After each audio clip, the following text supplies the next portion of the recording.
Nyika yose panguva ino yoti Bombshell Geza aka Comrade Bombshell, he is our national hero. Kunyangwe zuva rikabuda nekupi, kunyangwe zvikananda zvikaramba, but nyika yose iri kuzviziva ende nyika yose iri kuti Geza aiwa, he is our national hero. Sarapinda mashoko anobuda nyoko panguva ino pamusoro paBombshell Geza achinzi he will remain our hero.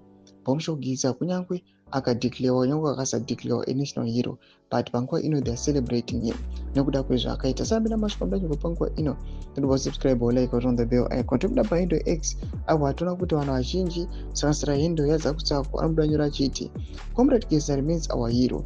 There is nothing wrong in saying no to 2030 nonsense, speaking against corruption, telling it to respect the constitution, demanding a fair and free Zimbabwe. He can't be a traitor because he refused to twerk for the regime. Blessed Geza anozikanwa kunzi he is a liberation war fighter, and zvinotozikanwa he was also a central committee member. Blessed Geza anozikanwa kunzi he is a war veteran, but since last year in February, Bombshell Geza he started calling up the resignation yemutungamiri wenyika nokuda kwecorruption.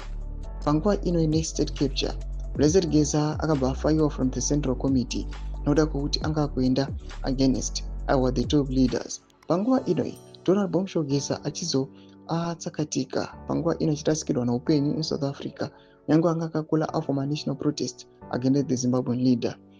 Vamwe vari kuuya vachimukriticize vachiti hatitarisi zvema-liberation war credentials zvinoda kuti akanga ari mutengesi, but tiri kuona kuti macitizens ari kuuya panguva ino vachiti kunyange vamwe vachiuya vachimukriticize but